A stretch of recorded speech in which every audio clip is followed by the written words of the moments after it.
Hi, my name is Kevin Kranson. I'm a child behaviorist. I've been a teacher for 10 years and ran my own behavior unit for the last 2. I wanted to share with you a video and kind of go over my reaction to what I would do in this extreme situation. So it looks like the student is going to be in the principal's office or like the staffing area. It's not, an ideal place. And the child has autism and was there because he hit the teacher. So let's go ahead and see what happens.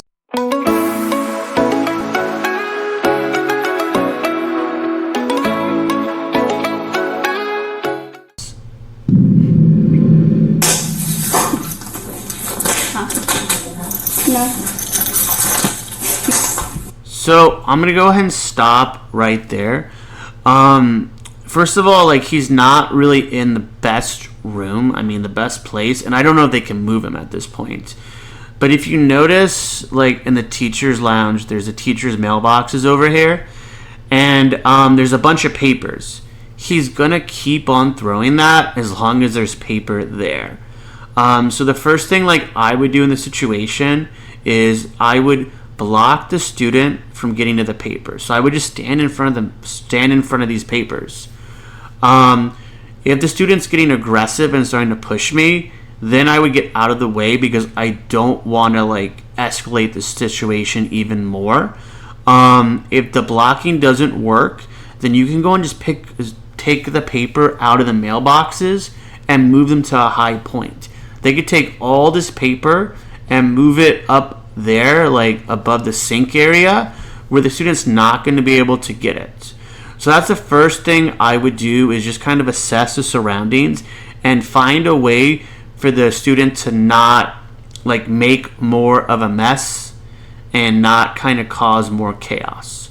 After I did that, the goal is really to de-escalate. That is the most important thing.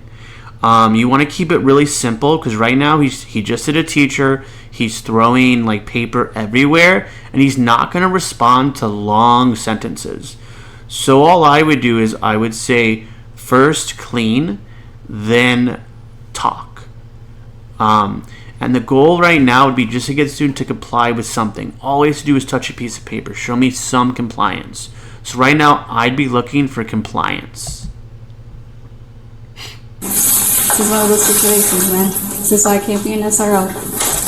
So right there, one of the staff members made a joke about how she couldn't be an SRO, school resource officer. So someone who's kind of sent in when there's big behavior problems. I know there was a joke. It probably didn't do anything major to the situation, but if the kid knows what an SRO is, it's kind of not de-escalating the situation. It's kind of making fun of the student and not really what I would do in the situation. Another problem is, if you look at where I just paused it, you got 1, 2, 3 staff members and 1 police officer for a student, and they're all looking at him. Right now, what this kid wants is attention. He wants someone to talk to him. He wants attention. And what you want to do is not give him that attention. All you have to do is say, first clean, then talk. And just repeat that. It will take time, but with all this attention, he's not going to calm down.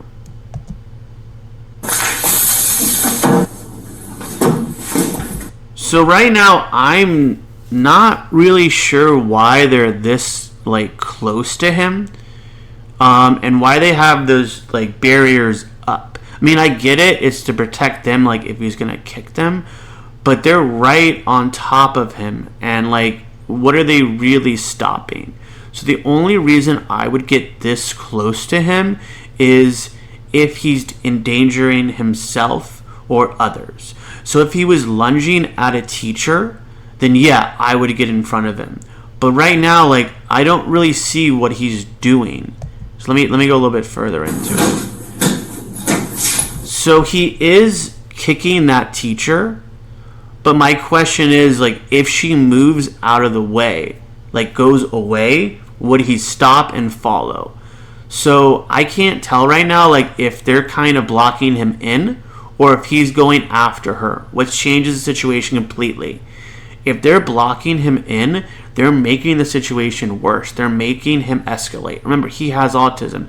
We don't know what he can and cannot control right now, and all we need to do is give him space and give him like time to calm down. Give him very clear directives. First clean, then talk, and give him the time he needs to get out of this heightened state of mind.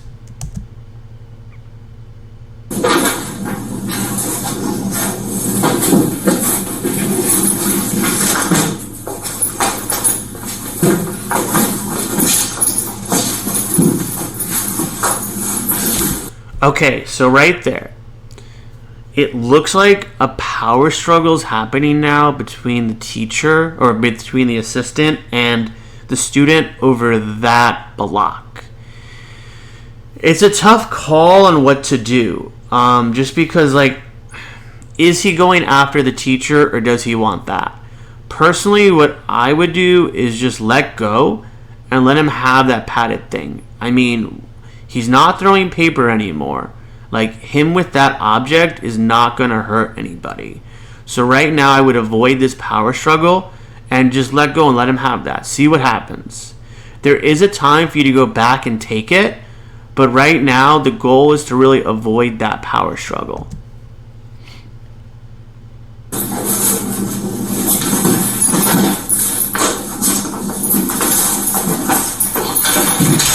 So, he went away from the teacher. If you saw that, he walked away from her, which really shows he's not trying to hurt her. Because if he went and like hit her, like jumped up, then like yeah, he's being aggressive. But he was trying to get away, which is good. He went to go get that paper again, and as you saw, she went over to block. But at this point, like it's kind of too late. Either she should stand there and block or get all the paper out of there. That way, all he would have done is walked over and just sat there. But because he had a paper to throw, he threw it. And the teacher right now looks very concerned about paper being thrown. When I would be more concerned about getting the child to calm down and making sure nobody's hurt. The paper can be replaced, but I mean, broken bones cannot.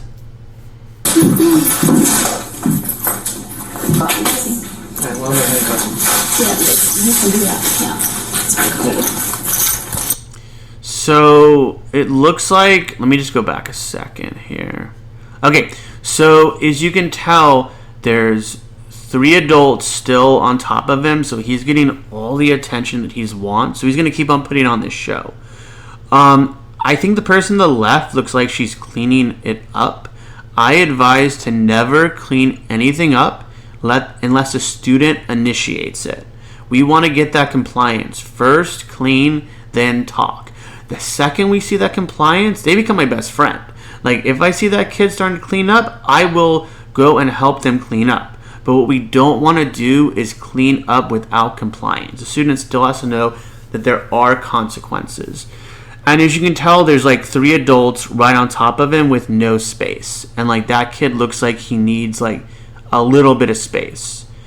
Also, like the pads, I'm still not sure if I want them just because they look, I don't know. To me, it makes it feel like the kid's like a monster. And he's not a monster. And putting the pads up kind of like makes it appear to him like, hey, I'm a monster. They need to protect themselves from me. When I would just stand there and just get out of the way. I mean, if a kid's gonna like go towards you, just slide to the left. Like there's training on what to do to not be intimidating and to keep yourself safe. That does not require giant padding, especially for a 9-year-old.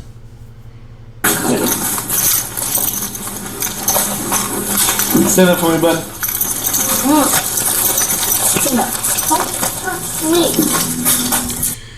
So, my question with this is, what was this student doing that required, like, to be handcuffed? Like, I get it, he did hit a teacher, he was throwing things around, but at that moment, it looked like he was just sitting there. Like, he wasn't lunging at anybody, he wasn't really, like, doing anything that bad.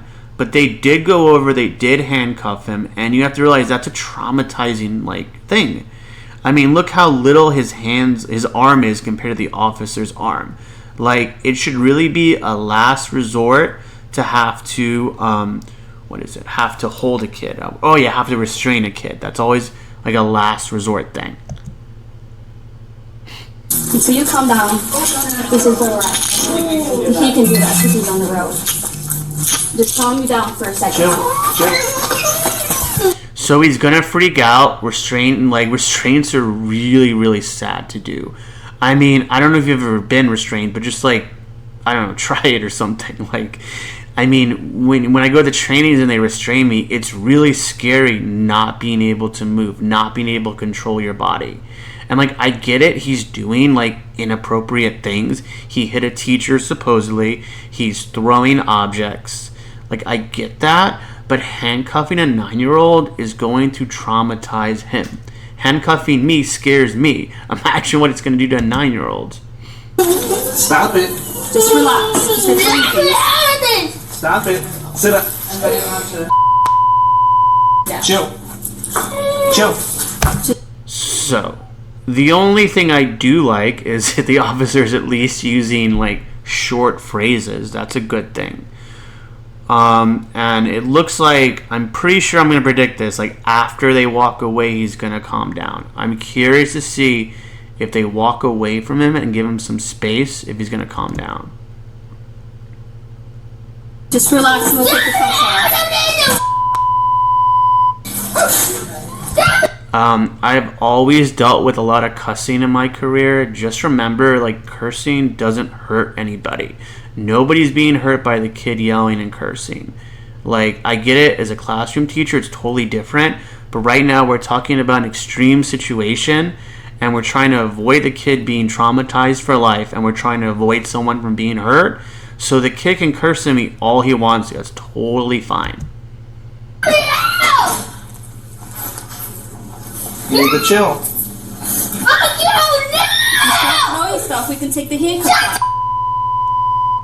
Yeah, talking with the student that, like, at that heightened state isn't going to do any good. When she said we can take the handcuffs off and all that, it's not going to. Like, he just needs short phrases and time to calm down. And space. I'm not going to do that.